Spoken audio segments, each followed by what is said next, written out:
Hola, mi nombre es Elías Barquero.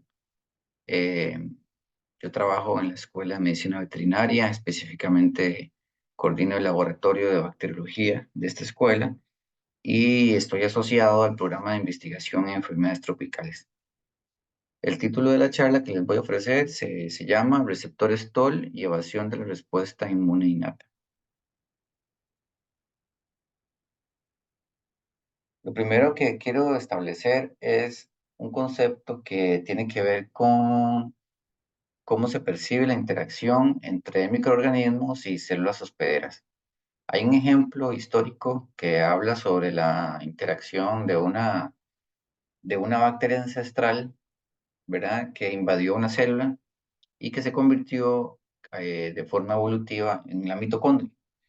Eso quiere decir que la relación o el contacto entre microorganismos externos a una célula y esta eh, tienen fases evolutivas que pueden establecerse de manera que en algún momento la interacción entre estas no sea tan agresiva.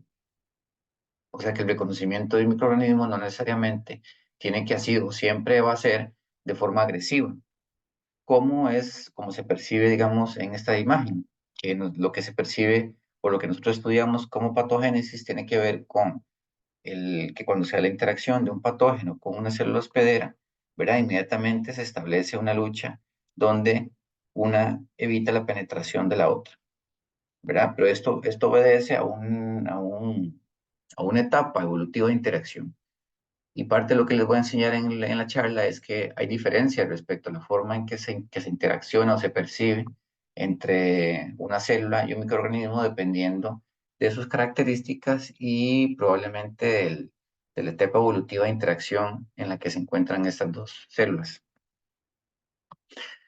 Otra cosa importante establecer al inicio de la presentación tiene que ver con algunos conceptos básicos entre inmunidad adaptativa e inmunidad innata. ¿Verdad? Hay algunos aspectos fundamentales que la diferencian. La, la primera tiene que ver con sus receptores, ¿verdad? Los receptores de la inmunidad innata están preestablecidos, están codificados previamente en el genoma. Los, los receptores de la inmunidad adaptativa, si bien es cierto, están potencialmente escritos en el genoma, están, son producto de la recombinación de ciertos genes, ¿verdad? La distribución de estos receptores están en ciertos grupos celulares, ¿verdad? Pero no es una distribución que sea clonal, versus en el caso de la inmunidad adaptativa, estos receptores se considera que están distribuidos de forma clonal. El repertorio de estos receptores se considera limitado en el caso de la inmunidad innata, puesto que ya están previamente codificados en el genoma, y en el caso de la inmunidad adaptativa, se considera que el repertorio es inmenso, ¿verdad? Porque se pueden producir receptores nuevos a partir de esta recombinación somática de genes. Y siempre se ha dicho que la inmunidad innata no tiene memoria, ¿verdad? El reconocimiento siempre va a ser un reconocimiento, como decir, primario, ¿verdad? Ante un antígeno X. Y en el caso de la inmunidad adaptativa se habla de que se establece memoria y que el sistema inmune reconoce que ese antígeno ha tenido un contacto previo y la respuesta que se genera es diferente en una segunda etapa en comparación con la primera. Estos receptores de la inmunidad se les conoce como PRRs o receptores de reconocimiento de patrones. Por definición, se considera que son proteínas expresadas por las células del sistema inmune innato y que identifican dos cosas.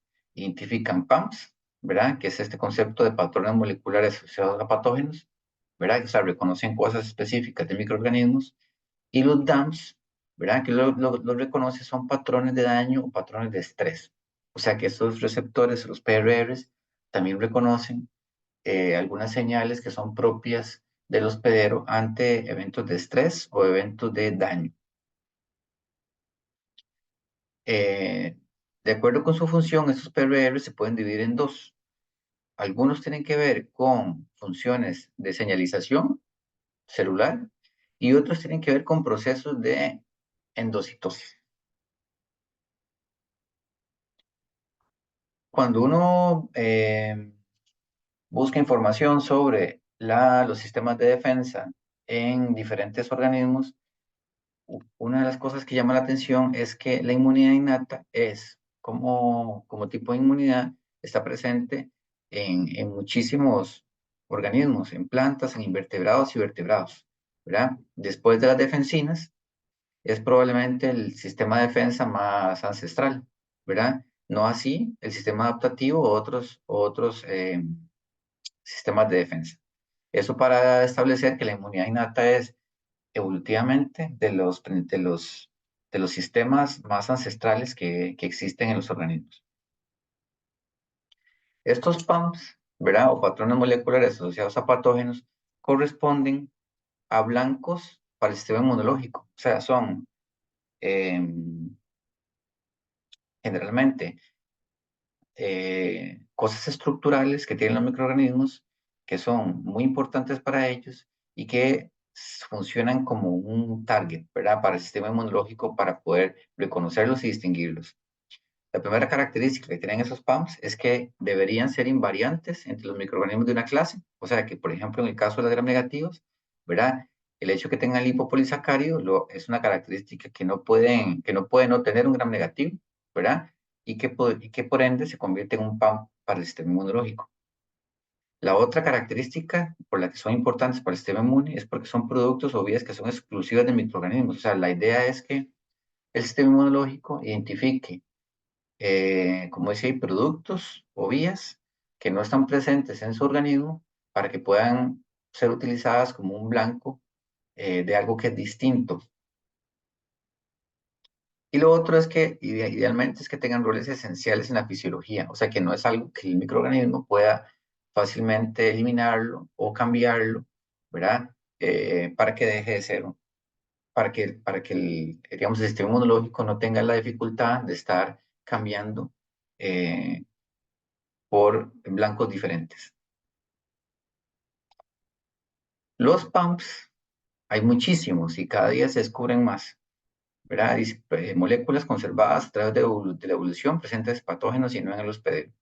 Existe una lista muy extensa y cada vez más amplia de PAMs. Y esos son simplemente para poner algunos ejemplos de múltiples moléculas que están conservadas en esos patógenos y que permiten ser un blanco de señalización para el sistema inmunológico.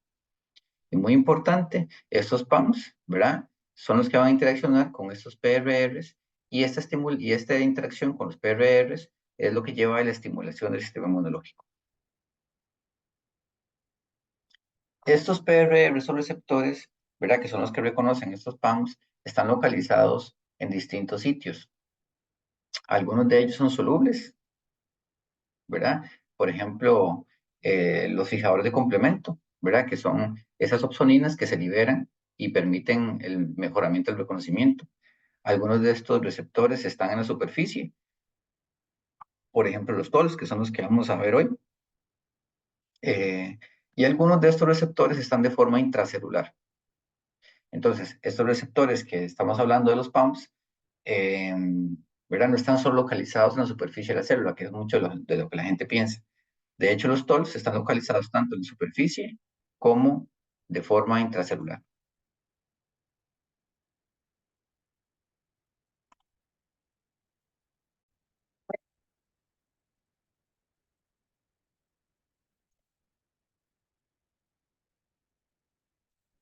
Los efectos biológicos de este reconocimiento entre los PRRs y los PAMs se puede resumir de la siguiente forma, ¿verdad? Aquí tenemos una célula hospedera donde tiene unos PRRs, reconoce unos PAMs, ¿verdad? En el caso de la respuesta inmunológica, lo que hace es, perdón, aquí volvemos otra vez a la animación, ¿verdad? Tenemos los PAMs, tenemos los receptores TOL o PRRs, y una vez que se hace interacción, ¿verdad?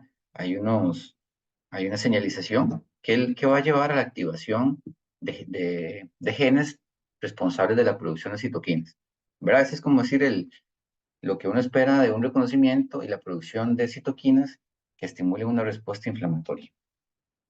Entonces, para resumirlo, digamos, en forma de esquema, por ejemplo, en el caso del lipopolisacárido, que es un PAM muy conocido, ¿verdad? Este LPS interacciona con una proteína previamente, ¿verdad? Se da esta unión, hay un reconocimiento, por ejemplo, en el caso del LPS, con un receptor que se llama TOL4, en combinación con un CD14, se da la inducción de la transcripción y se da la producción de citoquinas. Esta producción de citoquinas, dependiendo de la combinación y el tipo de citoquinas, se producen diferentes efectos biológicos, ¿verdad? Por ejemplo, la activación del complemento, la producción de prostaglandinas y leucotrienos, la activación de la cascada de la coagulación, ¿verdad? Y llevando en este caso a la lisis, a la inflamación y a la activación de la cascada de la coagulación. Esto claramente se establece como un mecanismo de defensa, ¿verdad? En donde este reconocimiento del patógeno a través de estos TOLs, ¿verdad? Se convierte en un vínculo entre la inmunidad innata y la inmunidad adaptativa, ¿verdad? Entonces, la activación de la inmunidad adaptativa depende del reconocimiento de este patógeno. Y por ahí quiero, digamos, como establecer este primer concepto, que es que la respuesta inmunológica completa depende de este reconocimiento inicial. Una vez que se da este reconocimiento inicial, ¿verdad? Se da la presentación antigénica, la coestimulación de ciertas moléculas, que son los que hacen la respuesta inflamatoria inicial y que permite el inicio de la respuesta adaptativa a través de las células T, ¿verdad? Y esto va a derivar en respuestas TH1, TH2, dependiendo del tipo de estímulo y las citoquinas que se produzcan. Esto es, digamos, el concepto básico de presentación antigénica, ¿verdad? En el cual el reconocimiento inicial de este patógeno cumple una función fundamental. La respuesta inflamatoria, ¿verdad? Que se espera a partir de ese reconocimiento, eh, ocurre en respuesta a un evento inicial, que es precisamente el reconocimiento del microorganismo.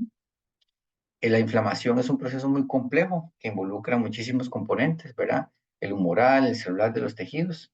Y es una serie de procesos que se traslapan de forma continua. O sea, la respuesta inmunológica es una cascada de eventos, de múltiples eventos que se traslapan entre sí, pero que obedecen siempre a este reconocimiento, a un evento inicial. Y esta respuesta inflamatoria, si bien es cierto, podría considerarse como dañina y destructiva, también se considera un mecanismo crucial de defensa contra los microorganismos.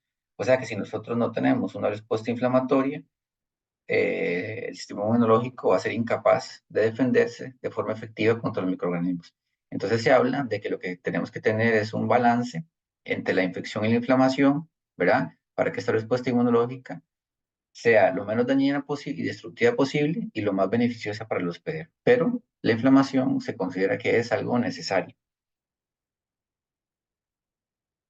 Te voy a ponerles un ejemplo, digamos, de cómo sucede eh, o cómo podría ejemplificarse el reconocimiento de un patógeno como salmonella en el sistema inmunológico. Entonces, tenemos, digamos, una salmonella que es reconocido a través de estos PRRs por diferentes células, ¿verdad? Por ejemplo, los macrófagos o los neutrófilos.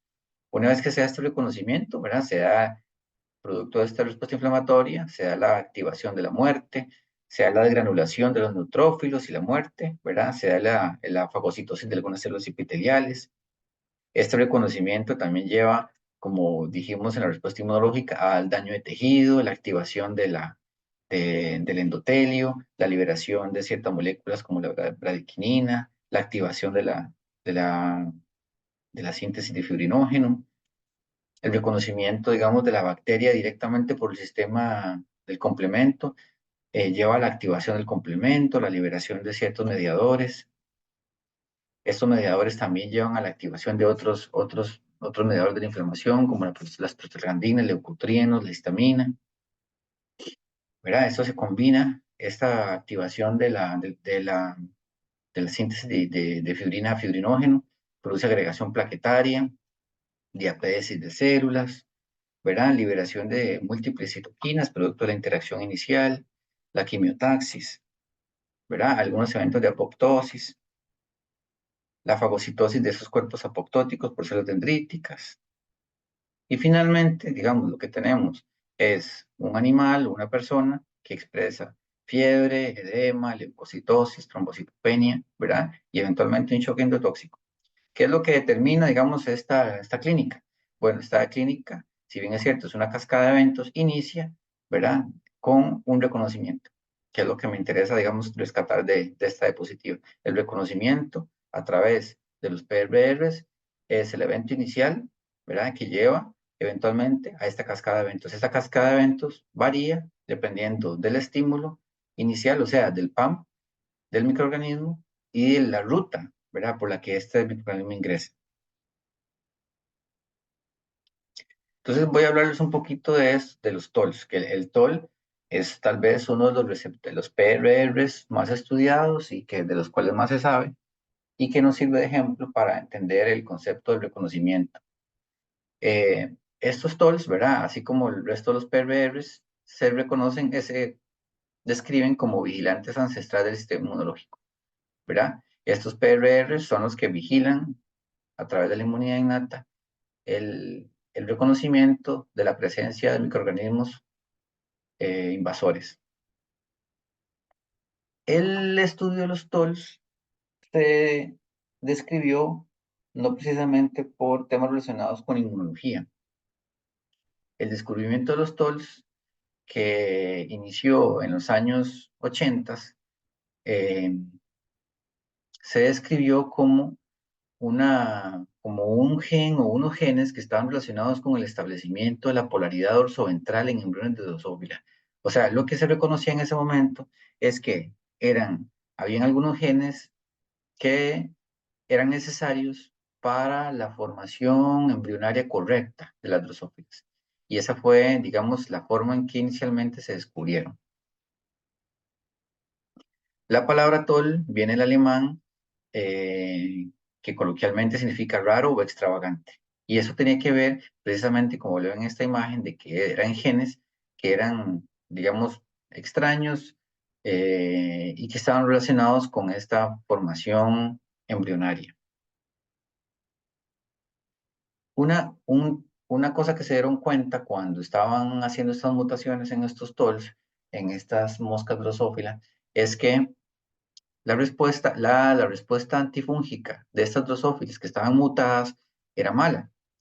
Y lo que ellos descubren ya en los años 90 es que estos mutantes de TOL son muy susceptibles a la actividad fúngica, perdón, a la invasión de los hongos, ¿verdad? O sea, que además de que tenía que ver, de que estas mutaciones tenían que ver con la formación embrionaria, parecía que estas drosófilas tenían una deficiencia inmunológica, específicamente en la invasión por hongos del género Aspergillus. Entonces se dan cuenta, cuando siguen estudiando, estos TOL, ¿verdad? Tenían que ver con el reconocimiento precisamente de los hongos. Ellos se dan cuenta que en el caso de los drosófilas, tenían los hongos y específicamente las bacterias gram positivas eran reconocidas por estos receptores, ¿verdad?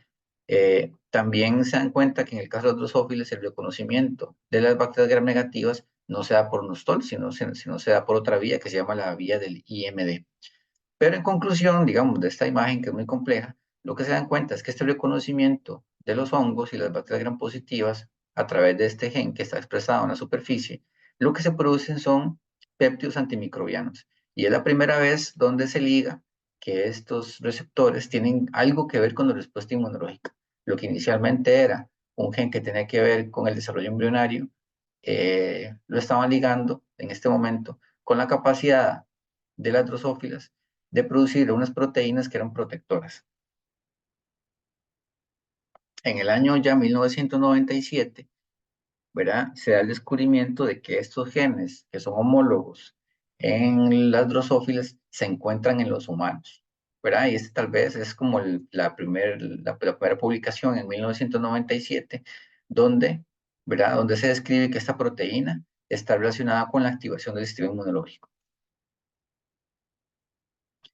Cuando se estudia estos genes homólogos en los humanos, ¿verdad? Y que tienen participación en los sistemas inmunes, una de las cosas que se dan cuenta es que existe un dominio, ¿verdad? Que es compartido en múltiples organismos, ¿verdad? En las plantas, en los insectos y en los mamíferos. Y se llama este dominio TIR, ¿verdad? Este dominio TIR que está en la membrana de la célula tiene, la razón por la que se llama TIR es porque se llama Toll Interleukin 1 Receptor. O sea, hay una homología en esta parte de la proteína del receptor que es compartida. Y de ahí se empieza a pensar que este dominio compartido probablemente es un dominio que ancestralmente ha evolucionado con múltiples organismos. Hubo un descubrimiento que se hace en 1998 que tiene que ver con unos ratones que se llaman C3HJ.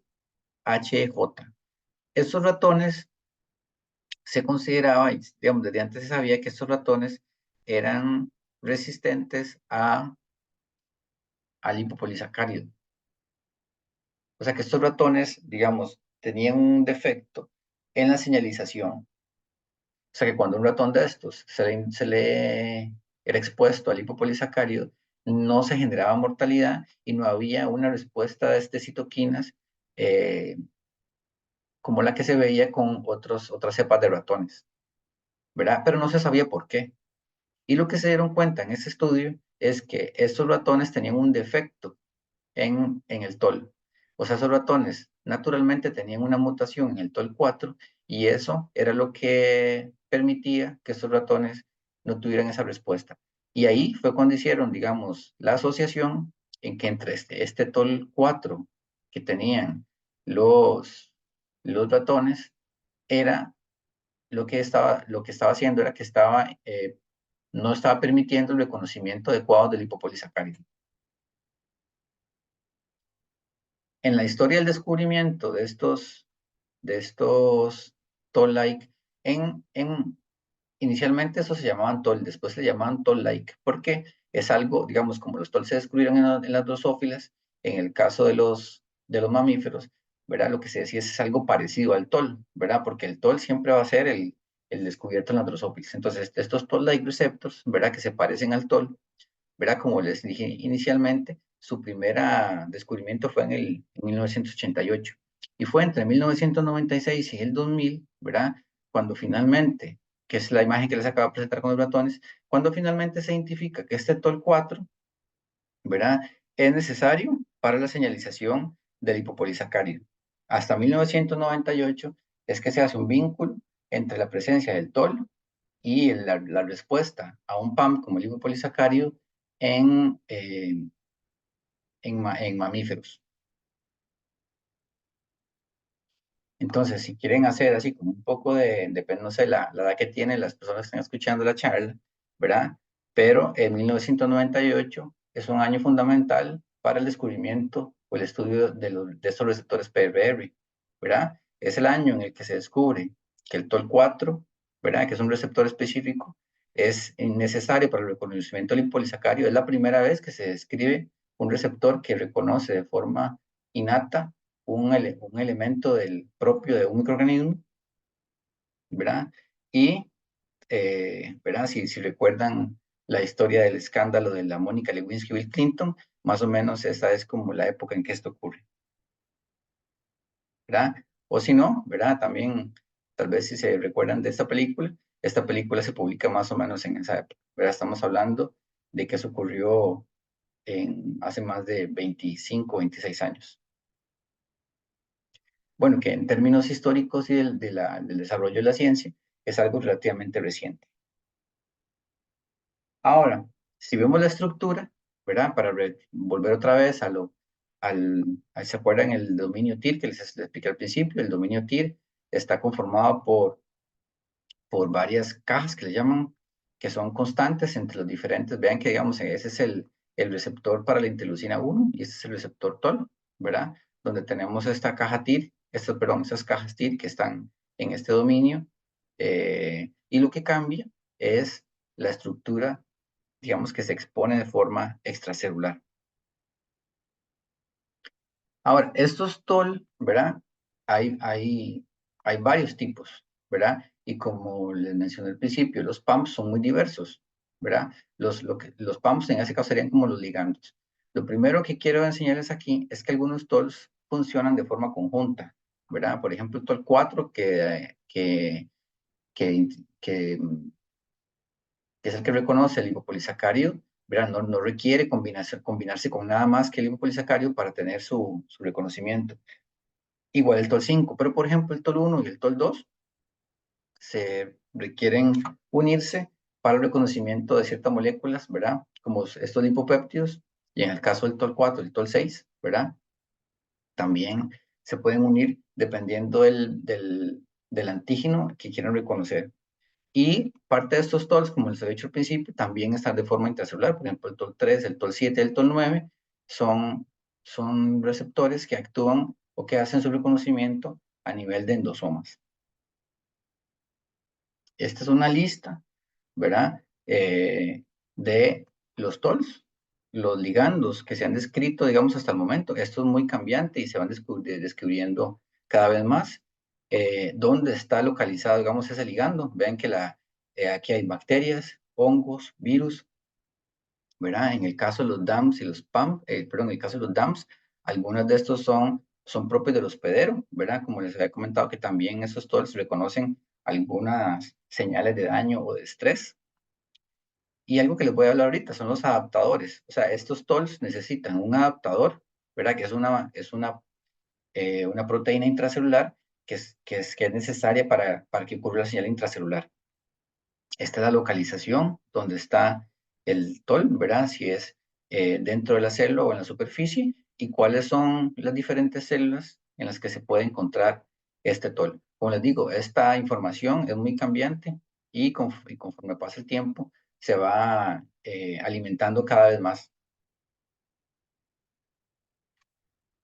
Una de las cosas que se describe, digamos, en múltiples estudios donde se manipulan estos TOLs, ¿verdad? Donde dice ejemplos de TOLs y sus ligandos, ¿verdad? Cuando son mutados. O sea, cuando yo agarro y muto alguno de estos TOLs. O sea, yo lo que hago es que lo muto por técnicas de mutación en mamíferos. Y en general, vean que la respuesta, lo que veo es una disminución, disminución, disminución, disminución de la respuesta a citoquinas o la respuesta inflamatoria. ¿Verdad? ¿Qué es lo que quiero decir con esto? Que en general los TOLs, si yo los suprimo, los elimino y son incapaces de hacer ese reconocimiento, yo lo que estoy promoviendo en estos animales es una disminución en su capacidad de reconocimiento y de estimulación y de respuesta ante este antígeno, ¿verdad? Eso es lo que se ha visto con múltiples estudios donde hay mutación de estos receptores. Estos dominios o estos adaptadores que les mencioné hace un momentito son los que están, digamos, que están mencionados aquí. Entonces, digamos, por ejemplo, estos son, hay uno que se llama el 1088, hay uno que se llama el MAL-TIRAP, el TRIF, el TRAM y el SARM. Estos son adaptadores. ¿Estos adaptadores cómo funcionan? Si ustedes ven esta imagen, aquí tenemos los TOLs, ¿verdad? Los diferentes TOLs, por ejemplo, en la parte extracelular. Y aquí tenemos esas proteínas que están aquí. Estos adaptadores son necesarios para que se dé la señalización intracelular, ¿verdad?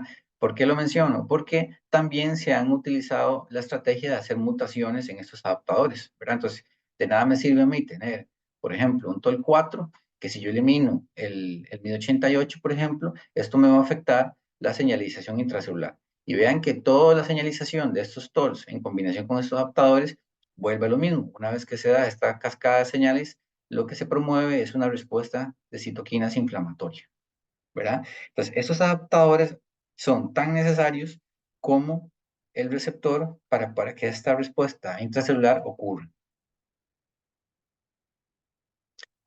Hay unas, digamos, por ejemplo, es señal de TOL 4. Esta es, digamos, como la vía tradicional, que es a través del 1088. Entonces, el TOL 4, que reconoce el lipopolisacárido, ¿verdad? Requiere del 1088 para producir esta respuesta a citoquinas. Sin embargo, se ha visto que también existen algunas vías que son independientes, por ejemplo, en el TOL 4, vías independientes del 1088. Si lo vemos en la imagen anterior nuevamente, vemos aquí que el TOL 4, aquí está, ¿verdad? Hay unos que son dependientes de 1088 y algunas que son independientes. Entonces, estos son eventos bastante complejos donde hay múltiples participantes, ¿verdad? En el cual es importante mencionar el rol de los adaptadores, pero como se puede ver en esta imagen, existe, ¿verdad? Algunos de estos TOLs que tienen múltiples formas de actuar, no solo a través de un único adaptador, sino puede haber otras vías de señalización. Y aquí hay múltiples ejemplos, digamos. Eh, Hay algunos, por ejemplo, el reconocimiento de estos virus de doble banda de ARN, ¿verdad? Se puede dar a través de TOL, en caso de TOL3, y existen algunos mecanismos alternativos. ¿Qué es lo que quiero decir con esto? Que los receptores TOL son un tipo de receptor que son necesarios y fundamentales, pero que no son únicos, ¿verdad? Existen otras formas de reconocimiento que pueden ser simultáneas al TOL, ¿verdad? Y el simple hecho de remover un TOL no remueve de forma absoluta la capacidad del sistema inmune de hacer este reconocimiento.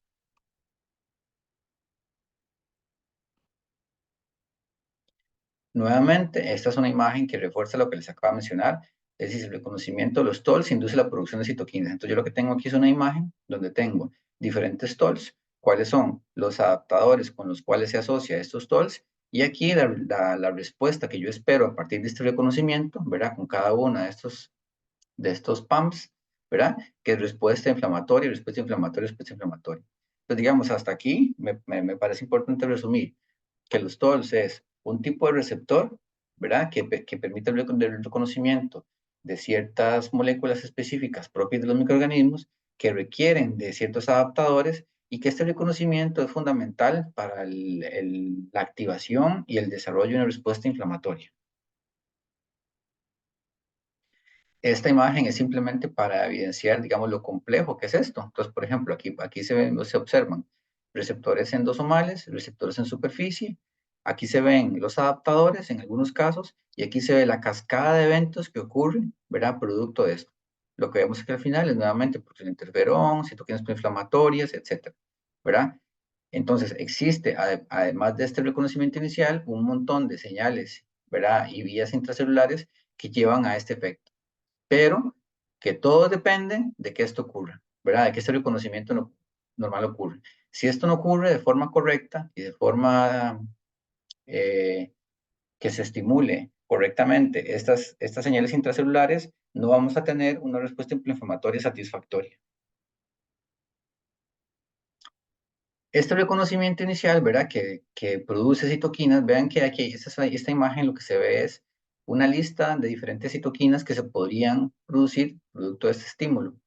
El tipo y la combinación de citoquinas van a derivar en el tipo de respuesta que yo voy a tener, ¿verdad? Entonces puedo tener respuesta TH1, que es la respuesta intracelular, una respuesta TH2, que básicamente es una respuesta humoral, o respuesta TH17, ¿verdad? Y estas respuestas, ¿verdad? Aquí dice para qué son importantes, si son para bacterias intracelulares, bacterias extracelulares, ¿verdad? O una combinación de las dos. Entonces, este reconocimiento inicial, nuevamente a través de los PRRs, lo que permite es la producción de citoquinas, y estas citoquinas son las que van a determinar cuál es el tipo de respuesta que se va a establecer contra este reconocimiento inicial. Como en todo proceso biológico, existe la regulación negativa de estas señales, ¿verdad? Entonces se han descrito, por ejemplo, lo que se llaman tolerancia al liposacárido o algunos agonistas químicos, ¿verdad? Que regulan este proceso, ¿verdad? Entonces, a nivel biológico, así como hay todo un sistema para activar estas señales, también existen mecanismos que permiten su regulación. Una diferencia, una diferencia tal vez importante entre las drosófilas y los mamíferos tiene que ver con la participación de algunas proteínas. Por ejemplo, en el caso de las drosófilas, las bacterias gram negativas, las bacterias gram positivas requieren de una proteína endógena, hay una proteína adicional, ¿verdad? Que interacciona previamente con los TOLs. En el caso de los mamíferos, como les he estado mencionando, este reconocimiento es directo.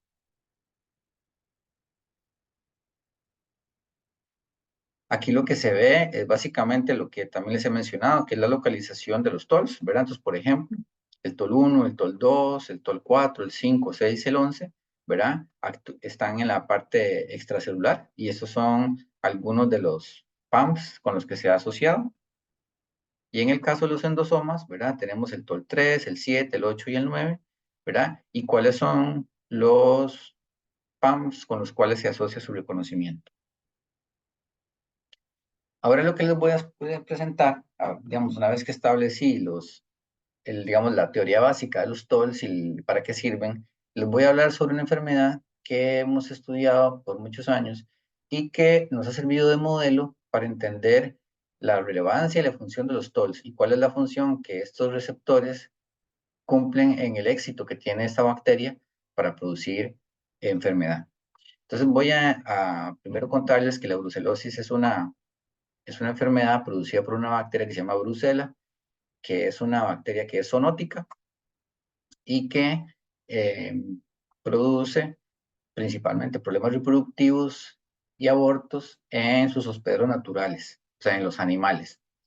Esta bacteria cuando ingresa al organismo, ingresa a través de mucosas, ¿verdad? Una vez que entra por mucosas, es reconocida o es fagocitada por los fagocitos profesionales tradicionales, el neutrófilo, el macrófago, el células dendríticas. Esta bacteria, eh, estas células son incapaces de eliminar esta bacteria. Debido a esta incapacidad, la bacteria migra a unos nodos linfáticos y eventualmente a otros órganos del sistema retículo endotelial, como los pulmones, el hígado, la médula ósea, el vaso. En el caso de las vacas o los animales que están en estado de preñez, adicionalmente la bacteria tiene tropismo por los trofoblastos. Al tener tropismo por los trofoblastos, se produce aborto, ¿verdad? Y este aborto o los productos lácteos que se producen de estos animales son los que principalmente fomentan, digamos, el riesgo de infección a los seres humanos. O sea que los seres humanos nos infectamos por esta bacteria por tener contacto con animales infectados o sus productos, o por el consumo de productos lácteos no pasteurizados, porque la bacteria en esos animales tiene la capacidad de localizarse en glándulas mamarias. Esta bacteria, ¿verdad?, que afecta a animales y que es zoonótica, tiene una historia de que sus PAMs han sido evolutivamente modificados. Y les voy a dar el ejemplo específicamente de uno, que es el lipopolisacárido, que lo hemos mencionado varias veces y que tiene que ver con el reconocimiento de TOL4. Desde el año 1970 se habla de que el lipopolisacárido brucela no es endotóxico, o sea que cuando usted agarra ese lipopolisacárido y se le pone a un animal, no se genera una respuesta endotóxica esperable para un gram negativo. También se describió en los 80s que es una bacteria que es pobre activador del complemento, o sea que el complemento no se activa como uno esperaría en presencia de una bacteria gram negativa. También se ha visto que ese lipopolisacárido es resistente a los péptidos catiónicos. Los péptidos catiónicos son proteínas que se insertan en las membranas de las bacterias y que les producen huecos, ¿verdad? Son proteínas antimicrobianas. También ya en los años 2000 se habló sobre que esta lipopolisacárido induce una activación leve y retardada de los receptores TOL. Ya se sabía que ya para esta época se conocían los TOLs y se dieron cuenta que el lipopolisacárido de esta bacteria no produce una activación adecuada y produce una activación tardía de los TOL4. Y también se describió ya en los años 2000, bueno, y algunas publicaciones antes, que el lípido A, que es parte del lipopolisacárido, eh, solo activa altas concentraciones. Entonces, existía evidencia desde los años 70 de que el lipopolisacárido de esta bacteria, que es un PAM, ¿verdad?, no produce una respuesta inmunológica esperada. En un experimento que se hizo en el 2005, ¿verdad?, precisamente para ver cómo interactuaba el lipopolisacárido de Brucela con estos TOLs, se hizo una comparación con salmonela. Cuando el TOL reconoce al lipopolisacárido, ocurren dos cosas. Ocurre la activación, pero también ocurre la internalización de este TOL. O sea, el TOL se internaliza para poder hacer su función. Entonces, lo que se ve en esta imagen es que en color, eh, aquí hay unas células que no tienen TOL, ¿verdad?, que tienen doble mutación, ¿verdad? Entonces, a los tiempos tempranos, esto que está en rojo es la salmonela, o sea, hay una disminución de la señal del TOL, lo cual quiere decir que el TOL se está internalizando, y en el caso de Brucela, la señal del TOL está intacta, ¿verdad? Esto que dice aquí wild type y Brucela significa que tienen la misma señal, O sea que 6 horas después de la interacción no hay una disminución en su internalización. Y esa disminución en la internalización se da hasta las 24 horas en el caso de Bruselas, pero se da de forma menos intensa. Eso quiere decir que cuando yo le pongo el lipopolisacárido de Bruselas a esta célula, ¿verdad? La internalización del TOL es más lenta, ¿verdad? En comparación con Salmonella, lo cual, lo cual quiere decir que hay una diferencia en cómo percibe el TOL4 la presencia de este lipopolisacárido de Salmonella en comparación con el de Bruselas. Otra cosa que se estudió en el caso de Salmonella es que estos son ratones mutantes, ¿verdad? Entonces, hay ratones a los que se mutó el TOL4, el TOL2, una mutación doble del 2 y el 4, y este adaptador, el Mi88, que es importante para los dos. Entonces, como pueden ver, cuando yo quito estos TOLs, la mortalidad de ratones infectados con Salmonella es muy severa porque yo estoy eliminando la capacidad del sistema inmunológico para reconocer y luchar contra esta salmonela. Digamos que la salmonela no está siendo reconocida y eso hace que la sobrevida del ratón disminuya. En el caso de Bruselas, si yo elimino estos TOLs, no se percibe, por lo menos en 20 días de infección, mortalidad. O sea que los ratones, aún sin tener TOLs, digamos, no se establece una una afectación en su capacidad de sobrevida, ¿verdad? Aquí hay una incapacidad del ratón para reconocer esta bacteria y no se da, digamos, un aumento en la mortalidad de estos ratones. Cuando yo cuantifico la cantidad de bacterias por gramo, ¿verdad? O sea, la carga bacteriana, en el caso de infección por salmonela, vemos que en los ratones que tienen mutación de TOL2 y TOL4 y el Mi88, tengo más bacterias en los órganos, ¿verdad? Eso quiere decir que la bacteria es más exitosa multiplicándose en los ratones, ¿verdad? Porque el ratón no está siendo incapaz de responder de forma efectiva ante esta bacteria. Y en el caso de Brucela, la única diferencia que se observa es hasta los 14 días de infección y solo con el Mi88. O sea, el Mi88, recuerden que es un adaptador que funciona con múltiples receptores TOL, ¿verdad? Entonces, nuevamente, el control de salmonela, ¿verdad? Para replicación, es muy, muy, muy evidente la necesidad de tener estos TOLs para poder controlar la bacteria y no así en el caso de las brucelas. También aquí hay otros ejemplos, digamos, ya con otras mutaciones, ¿verdad? Aquí quitando adaptadores, ¿verdad? El TRIFT, por ejemplo, el Mi88, el TOL9. Entonces, nuevamente, aquí lo que se ve es que en el caso de las brucelas, hasta los, ¿verdad? A los 5 días es el negro, a los 21 días es el azul. Entonces vemos que cuando quitamos, por ejemplo, el adaptador Mi88, sí logramos ver una diferencia, y en el caso del TOL9 también, no así, digamos, en el caso del TRIFT. Y nuevamente aquí, en el vaso, ¿verdad? Quitando otros receptores, ¿verdad? Solo en el caso del Mi88, que es un adaptador funciona con múltiples TOLs, logramos ver una diferencia en la carga de bacterias por vaso.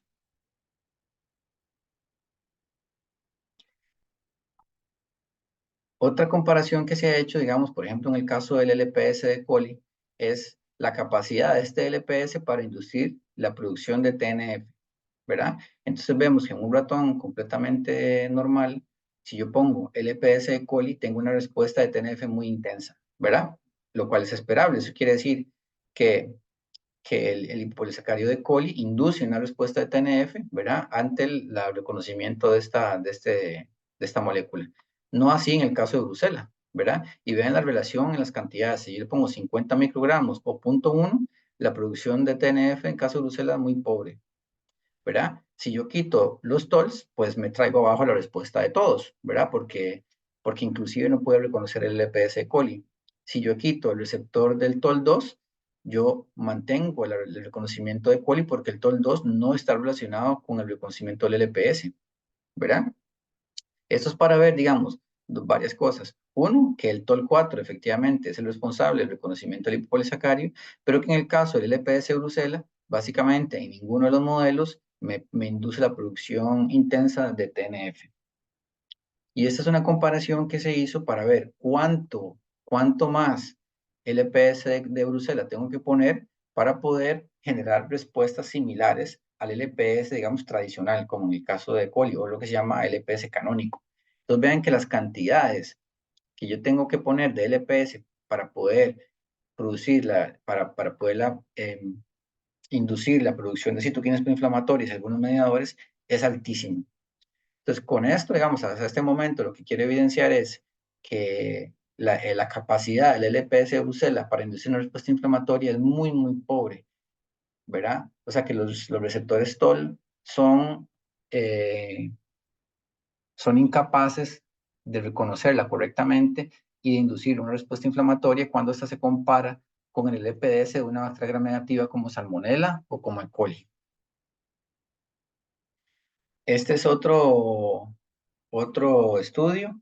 Aquí lo que se vio es la capacidad de Brucella y Salmonella de inducir el reclutamiento de neutrófilos en peritoneo.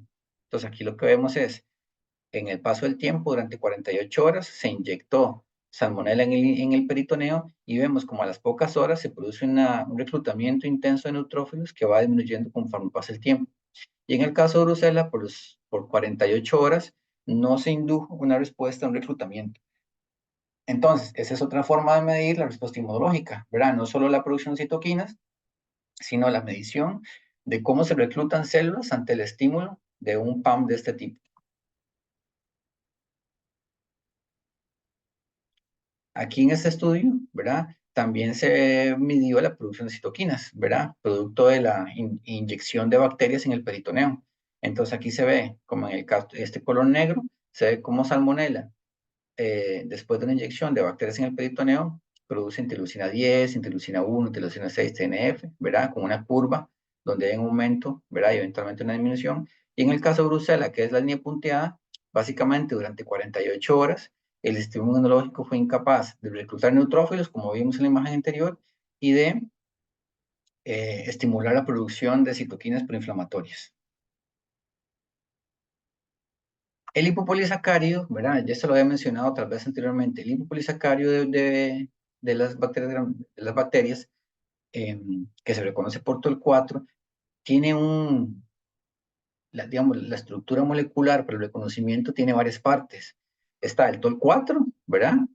Pero el lipopolisacárido, para que estimule el TOL4, primero tiene que ligarse con una proteína que se llama LBP, eh, que se llama eh, lipopolysaccharide binding protein, ¿verdad?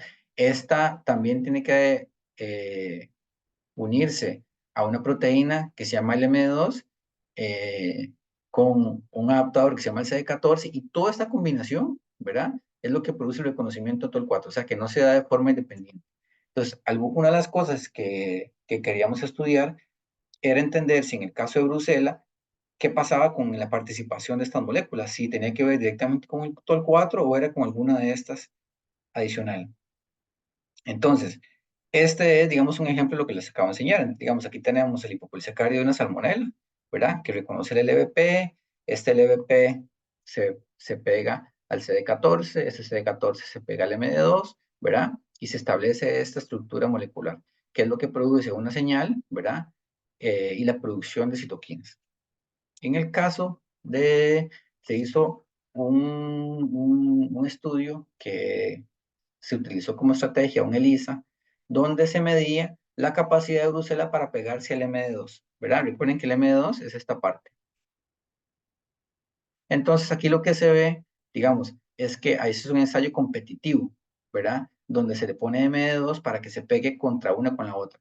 La disminución en la señal de MD2 significa que Salmonella consumió este MD2, que se le pegó y lo eliminó. Aquí se ve que en el caso de Bruselas, ¿verdad? Agregando diferentes cantidades de LPS, esto no cambia. ¿Qué es lo que refleja este dato? Que la capacidad de Bruselas para pegarse al M2 es muy pobre, ¿verdad? Entonces aquí estamos viendo que la incapacidad digamos, del TOL4 para censar a Bruselas tiene que ver con un tema físico, ¿verdad? Que es algo, o sea, es una incapacidad física de reconocer eh, de tener una interacción física con esta molécula de forma adecuada. Entonces, esta, digamos, esta es la propuesta. Digamos, aquí lo que tenemos es el lípido A de salmonela, ¿verdad? Que es una estructura química que tiene afinidad química por el MD2, ¿verdad? Donde hay una serie de cargas negativas en el lípido A y una serie de cargas positivas en el MD2, y aquí se da, como decir, un ensamblaje correcto. ¿Qué es lo que aparentemente pasa en el caso de Bruselas? Bueno, que este lípido A químicamente tiene una estructura diferente, donde hay algunas menos cargas negativas en este lípido A, y eso hace que la señal digamos, el ensamble, es como si tuviéramos como una llave en un llavín, ¿verdad? Este ensamble que ocurre a nivel molecular es pobre, y eso hace que la señal que se induzca es menor. Y eso se estudió en este otro trabajo. Entonces, aquí tenemos la respuesta a interleucina 1, ¿verdad? Utilizando LPS Brucella y LPS E. coli. Y aquí se utilizó una bacteria que se llama Ochrobacterium, que es una bacteria que es filogenéticamente parecida a Brucella, pero que tiene una similitud intermedia entre el hipopolisacárido Brucella y el hipopolisacárido de E. coli. Y entonces vemos que aquí se ve una interacción intermedia, ¿verdad? O sea, que esta bacteria, al parecerse un poquito más a E. coli, induce una producción de citoquinas un poquito mejor. Y eso se cuantificó, ¿verdad? Por ejemplo, en este caso, si se compara con E. coli, vemos que Ochrobacterium este, sigue siendo menor a E. coli, ¿verdad? Pero, como vemos en la imagen anterior, es como un intermedio entre, digamos, entre E. coli y Bruselas.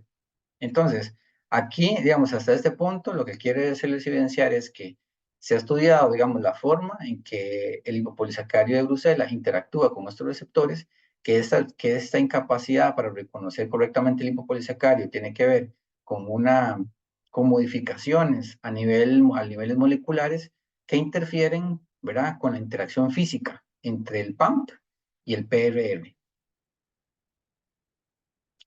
Y esta es, digamos, esto es, digamos, la propuesta. Digamos que esta activación del LPS se da de forma torpe o, digamos, o truncada, y esto produce una señal inadecuada. Y esto ha sido cuantificado, digamos, de manera que el LPS de Bruselas induce una producción de citoquinas menor a la de salmonela, producto de esta incapacidad de los TOLs, ¿verdad?, para reconocer correctamente esta molécula. Y este es un ejemplo, digamos, de lo que les enseñé al principio. Entonces, si yo tengo una brucela, ¿verdad?, donde su lipopolisacárido, que es la molécula que es principalmente reconocible por el sistema inmunológico, no inicia correctamente esta cascada de eventos, ¿verdad? Lo que se ha visto en múltiples publicaciones es estas bolitas gris que ustedes ven ahí, es que se han publicado en múltiples artículos cómo este reconocimiento inicial pobre de Bruselas tiene un impacto en cada uno de estos eventos. Y lo que se ha evidenciado es que hay una disminución en la intensidad de todos estos eventos, ¿verdad? Producto de esta interacción inicial. ¿Qué es lo que quiero, digamos, demostrar aquí? Que el reconocimiento de los TOLs o el reconocimiento de los PRRs es el evento fundamental, digamos, que determina el, la forma en que se establece una respuesta inmunológica posterior. Este reconocimiento pobre o intermedio o, ¿verdad? O no en la misma intensidad que se esperaría, determina la forma en que el sistema inmune va a ser capaz o no de lidiar con este microorganismo. Una, una característica que estudiamos, eh, que nos pareció interesante y que quiero rescatar aquí, es que el hipopolisacárido Brucella, que les acabo de decir que es poco endotóxico y poco inflamatorio, eso no quiere decir que no tenga una actividad biológica importante. Por ejemplo, en esta imagen lo que le quiero enseñar es que el hipopolisacárido Brucella, por ejemplo, induce muerte de neutrófilos, ¿verdad? O sea, a pesar de que no los estimula inflamatoriamente hablando, tiene otra forma de interactuar con ellos. Y curiosamente, una de las cosas que hace es que les induce muerte. Esto, ¿verdad? Eso es un tema que no lo voy a desarrollar aquí, pero esta inducción de muerte en neutrófilos tiene un impacto muy importante en el desarrollo de la enfermedad. Pero lo que quiero aquí mencionarles es que esta capacidad de muerte que tiene el neutrófilo y no así el LPS coli, ¿verdad? No ocurre por una estimulación excesiva, y la interacción con los TOLs es una interacción que sigue siendo pobre, ¿verdad? Pero que tiene una actividad biológica muy particular, que en el caso de esta enfermedad induce la muerte de los neutrófilos.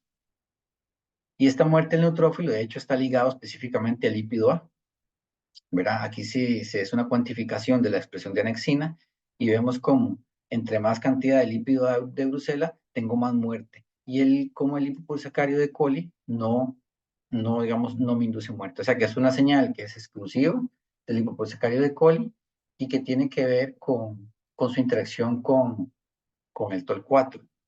Bueno, de hecho, si les recuerdo la imagen anterior, el liposacárido interacciona con el MD2, con el CD14 y con el TOL4, ¿verdad? En última instancia. Curiosamente, esta inducción de muerte tiene que ver específicamente con la inducción de CD14, porque cuando yo bloqueo el CD14, cuando yo bloqueo el CD14 específicamente en este ensayo, yo logro eliminar o disminuir la capacidad de muerte.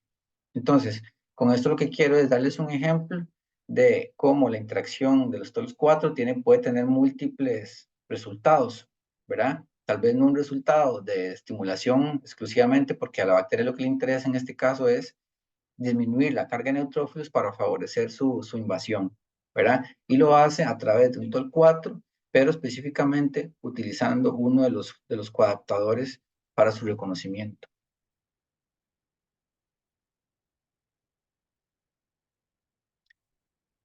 Han habido algunas publicaciones relacionadas con este tema, por ejemplo, como las bruselas, ¿verdad? A través de este adaptador TIR, ¿verdad? Producen unas proteínas que además interfieren con esto. O sea que las bruselas no solo no se reconocen correctamente por el LPS, sino que ellas producen unas proteínas que afectan los TIR, ¿verdad? Y ustedes recuerden que el TIR es un adaptador fundamental. Entonces, digamos que tiene dos vías para disminuir su reconocimiento. Una, no estimulando correctamente el reconocimiento por los TOLs y también produciendo una proteína, digamos que disminuye la capacidad del TOL para hacer su señalización intracelular.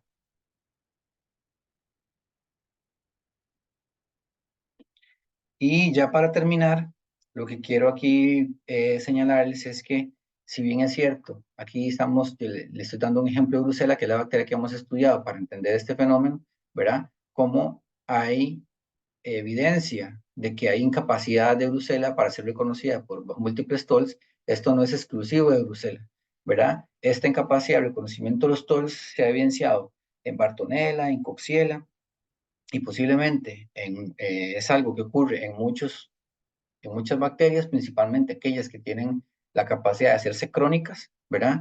Y que esta incapacidad para ser reconocidas por estos TOLs, ¿verdad? Tiene un impacto en la respuesta intracelular que tiene el hospedero para lidiar con estas bacterias.